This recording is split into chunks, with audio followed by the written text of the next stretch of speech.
నేను డాక్టర్ మల్లికార్జున్ అండి. ఇవాళ మనం ఒక ఇంపార్టెంట్ టాపిక్ గురించి మాట్లాడుకుందాం. ఎక్కిళ్ళండి. అవి ఎక్కిళ్ళండి అంటే కంటిన్యూస్గా ఎక్కిళ్ళు వస్తుంటాయి కొంతమందికి.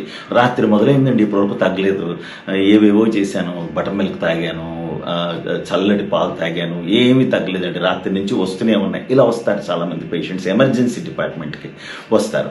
కారణాలు సాధారణంగా 48 గంటల లోపల, అంటే ఒక 2 రోజుల లోపల కనుక ఎక్కిళ్ళు ఉంటే, అంటే 2 days, సాధారణంగా మేము పెట్టుకునేది ఏంటంటే లెస్ దాన్ 48 hours, అంటే 48 గంటలు, 2 రోజుల లోపల కనుక ఎక్కిళ్ళు వస్తున్నాయి, 2 రోజులు దాటలేదు, 2 రోజుల నుంచి వస్తున్నాయంటే సాధారణంగా దాన్ని అంత సీరియస్గా తీసుకోగలదు. కారణం ఏంటో చెప్తాను. అసలు ఎక్కిళ్ళు ఎందుకు వస్తున్నాయి? నెంబర్ 1, అంటే ఇక్కడ మనకి ఇది గొంతు అండి, దీన్ని లారింగ్స్ అంటాం, ఇది గొంతు. సో ఇక్కడి నుంచే మనం ఊపిరి తీసుకుంటాం, ఇక్కడే మనకి వోకల్ కార్డ్స్ ఉంటాయి, మనం మాట్లాడాలంటే ఇక్కడే వోకల్ కార్డ్స్ ఉంటాయి. ఇదే అనమాట, ఇది లారింగ్స్, ఇది వోకల్ కార్డ్స్. ఇవి తెరుచుకోవడం మూసుకోవడం వల్లే మనం మాట్లాడగలుగుతున్నాం. సో లారింగ్స్ వచ్చి కిందకి వెళ్ళి 2 ట్యూబులుగా విడిపోతుంది, వీటినే బ్రాంకై అంటారు. అంటే కుడి సైడ్ ఈ ట్యూబ్ ఏమో ఈ బ్రాంకస్ ఈ లంగ్స్ లోకి వెళ్ళిపోతుంది, ఈ లంగ్, అండ్ లెఫ్ట్ బ్రాంకస్ ఈ లంగ్, ఇది లంగ్, అంటే లంగ్స్, ఇవి లంగ్స్ చెస్ట్ లో లంగ్స్ ఉంటాయి. ఇది కింద కడుపులో స్టమక్, ఇంటెస్టిన్స్. సో ఈ లంగ్స్ కి ఈ స్టమక్ కి మధ్యలో ఈ పొర ఉంటుందండి, దీన్ని డయాఫ్రామ్ అంటాం. చెప్పాను కదా, థొరాక్స్ కి అబ్డమెన్ కి, అంటే థొరాక్స్ అబ్డమెన్ కి మధ్యలో పెద్ద గట్టి పొర ఉంటుంది, దాన్ని మనం డయాఫ్రామ్ అంటాం. ఇది డయాఫ్రామ్. సో ఎప్పుడైతే ఈ డయాఫ్రామ్ స్టిమ్యులేట్ అయిందో, అంటే కొంచెం ఓవర్ యాక్టివ్ అయిపోయిందో, అలాగే ఇక్కడ పక్కటెముకల్లో మధ్యలో సన్నటి ఇంటర్కాస్టల్ మజిల్స్ ఉంటాయి, పక్కటెముకలు ఉంటాయి కదా, మధ్యలో సన్నటి మజిల్స్ ఉంటాయి, అవి కూడా ఓవర్ యాక్టివ్ అయిపోతే ఎప్పుడైతే డయాఫ్రామ్ ఇరిటేట్ అయిందో, ఇంటర్కాస్టల్ మజిల్స్ అంటారు, అంటే పక్కటెముకల మధ్యలో ఉన్న సన్నటి మజిల్స్, అవి కూడా ఓవర్ యాక్టివ్ అయిపోయాయో అప్పుడు ఎక్కిళ్ళు వస్తాయన్నమాట. అప్పుడు అసలు మెయిన్ కారణం. ఎక్కిళ్ళలో ఏం జరుగుతుందంటే, ఒక్కసారి ఊపిరి గట్టిగా వస్తుంది, తర్వాత గొంతు మూసుకుపోతుంది, అంటే అట్లా ఒక్కసారిగా మూసుకుపోతుంది ఊపిరి. ఒకసారి ఇన్స్పిరేషన్ అంటాం, అంటే ఉచ్ఛ్వాస అలా వచ్చి ఒక్కసారి గొంతు లారింగ్స్ మూసుకుంటుంది, అప్పుడు అలా అవుతుంది అనమాట. So this is the pathology. ఎందుకు వస్తాయి అంటే దానికి చాలా కారణాలు ఉన్నాయి. నెంబర్ 1, ఒకవేళ కనుక 2 రోజుల లోపల 48 hours లోపల కనుక ఎక్కిళ్ళు వస్తున్నాయంటే మోస్ట్లీ కారణం ఏంటంటే స్టమక్ కొంచెం ఎక్కువగా తిన్నారు, అంటే ఏదో చక్కగా ఫుల్ కడుపు నిండా బిర్యానీ తింటాం, దాంతోపాటు కూల్ డ్రింక్స్, ఈ పెప్సీలు, థమ్స్అప్లు, స్ప్రైట్లు ఏమైనా కానివ్వండి, అవన్నీ తాగారు, దానివల్ల కూడా రావచ్చు. నెంబర్ 1. నెంబర్ 2, కొన్ని కారణాలు ఉంటాయి. మందులు, డెక్సమెథజోన్ అని, వైజ్లోన్ అని, ఓమ్నకార్టిల్ అని డెక్సమెథజోన్ ట్యాబ్లెట్ వస్తుంది, దానివల్ల కూడా రావచ్చు. ఇవన్నీ కారణాలు. ఇంకోటి ఏంటంటే ఏరోఫేజీ అంటే గాలిని మింగేయడం. దేంట్లో మింగుతాం? స్మోకింగ్లో మింగేస్తాం గాలిని.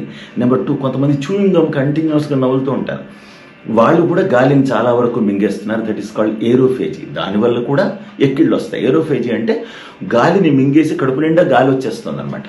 ఇవన్నీ కారణాలు.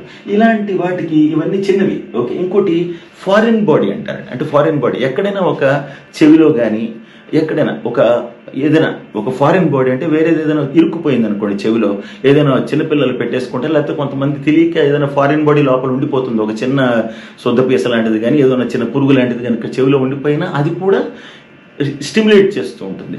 ఇకపోతే దీనికి ట్రీట్మెంట్ ఏంటి అంటే వెరీ సింపుల్. ఫస్ట్ అసలు మనం చేయాల్సింది ఏంటంటే ఊపిరి బిగబెట్టి ఒక 5 నిమిషాల నుంచి 5 సెకండ్స్ నుంచి 10 సెకండ్స్, 5 సెకండ్ నుంచి 10 సెకండ్స్ వరకు ఊపిరి బిగబెట్టి ఉంటే ఆటోమేటిక్గా తగ్గుతాయి. నెంబర్ 1. నెంబర్ 2, చల్లటి కోల్డ్ వాటర్ తీసుకుని నోట్లో వేసుకుని అలా పుక్కిలిస్తూ ఉంటే కూడా తగ్గిపోతాయి. అంటే స్టిమ్యులేషన్ ఆఫ్ లారింగ్స్ అనమాట. ఇవన్నిటి వల్ల తగ్గుతాయి.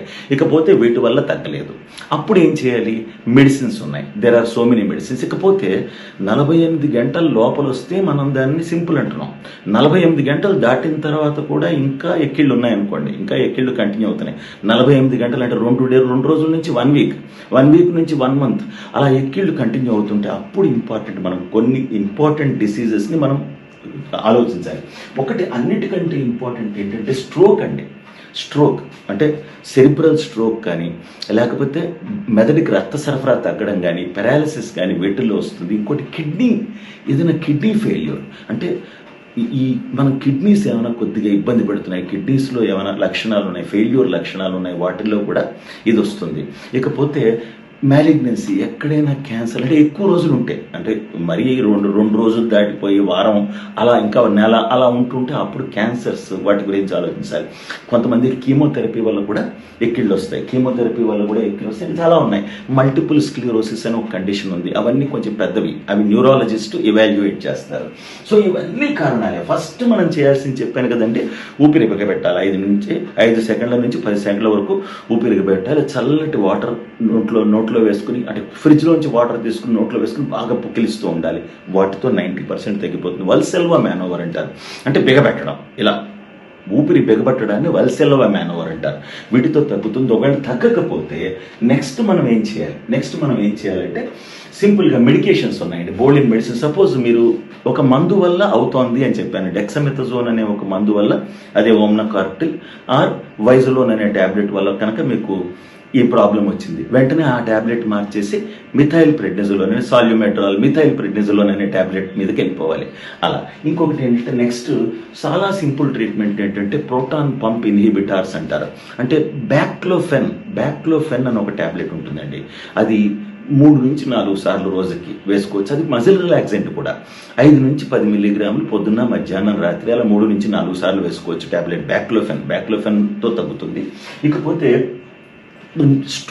న్యూరోజెనిక్ స్ట్రోక్ వల్ల, లేకపోతే ఏదైనా మెదడు కారణాలు, నర్వ్ కారణాల వల్ల, నర్వస్ రీజన్స్ వల్ల వస్తున్నదైతే గాబాపెంటిన్ మనం జనరల్గా వాడుతుంటాం. గాబాపెంటిన్ అనే drug 100 to 400 milligrams 3 to 4 times daily, అది కూడా చాలా బాగా పనిచేస్తుందండి.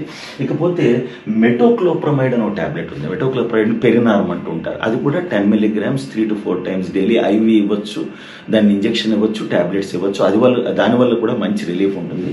ఇకపోతే లార్గాక్టిల్ అని ఇంకో మెడిసిన్ ఉంది, క్లోర్ప్రోమజిన్ అంటారు. క్లోర్ప్రోమజిన్ ఈజ్ వెరీ వెరీ ఎఫెక్టివ్ అండి. లార్గాక్టిల్ 25 మిల్లీగ్రామ్స్ సాధారణంగా ఇస్తూ ఉంటాం, పొద్దున్న, మధ్యాహ్నం, రాత్రి అలా ఇస్తూ ఉంటాం. ఐవి ఇవ్వచ్చు, అండ్ అది ఓరల్ మెడికేషన్. ఐవి ఇస్తే ఒక్కొక్కసారి బీపీ అది కొంచెం పడిపోతూ ఉంటుంది, కొంచెం జాగ్రత్తగా చూసుకోవాలి. ఓరల్ మెడికేషన్ ఈజ్ లార్గాక్టిల్ అంటే క్లోర్ప్రోమజిన్. ఇవన్నీ కూడా చాలా యూస్ఫుల్. జస్ట్ ఒక నాలెడ్జ్.